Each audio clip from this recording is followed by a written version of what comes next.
Hey, good morning everyone, and welcome to the PivotBoss Pre-Market Report for Wednesday, May 16th, 2018. I'm Frank Ochoa, aka Pivot Boss. Here's a look at the daily time frame of the ES. What you'll notice here is that price pulled back below the previous month's high price, basically right there near the 2720 level, but continues to hold basically above the 8-period moving average, which has come up very quickly to provide support. I mentioned before that this is a tricky spot in the chart right here, where after the recent squeeze, this type of move right here, this pullback could be defended for a shot at reaching that next edge at 2800.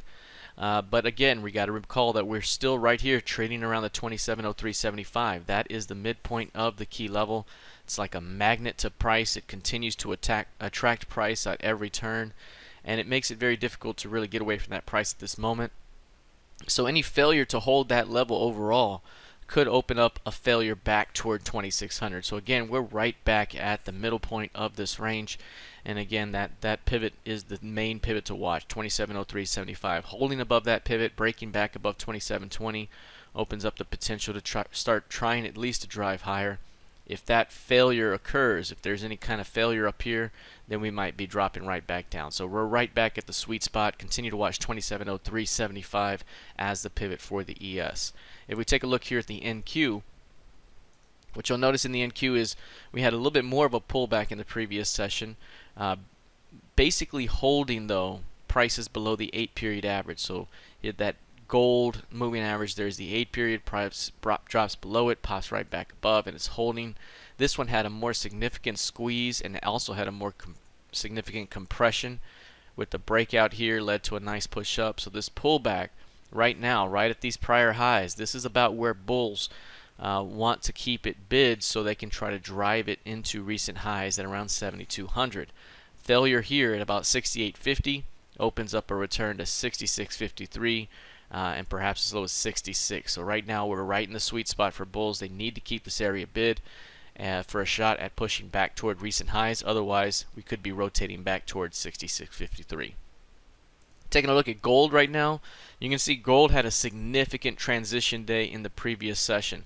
This is something we talked about for some time here over the last several days, that we're not getting the lift off of this zone that we had been used to seeing over the recent months. Every time we got to an edge, we got a quick response. This time there was no quick response. It labored trying to get a little higher.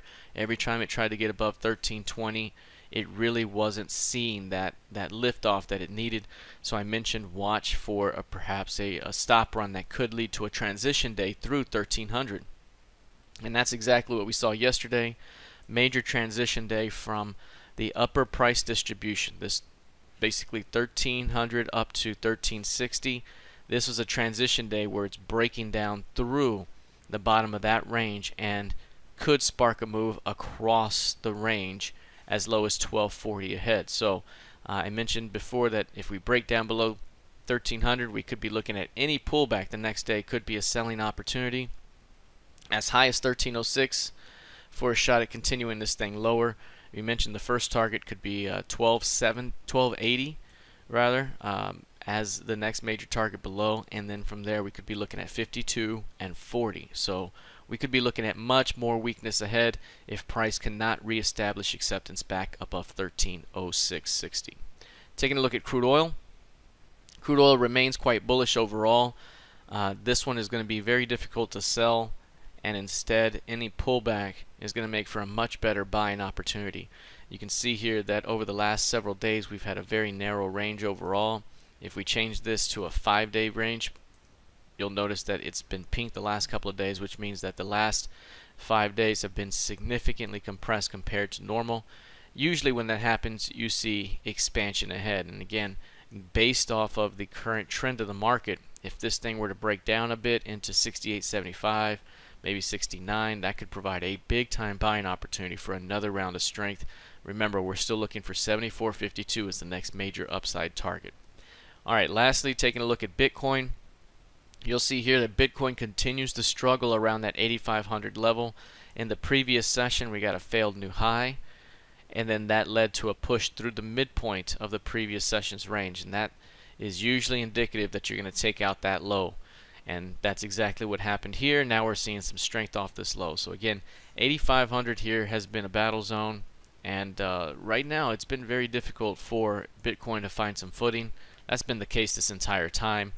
But overall, if this thing can continue to hold 75, 8,500, that zone, generally speaking, it's going to lead to a return at least back to 10K with a shot to see it move into 11.3. So bulls still doing their thing right now, defending the midpoint of the previous month's range, and as of right now, that still bodes well for at least a short-term return back higher.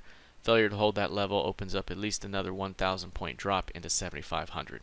All right, that's it for now. Let's see how this plays out heading into the rest of the session. Good luck and trade well.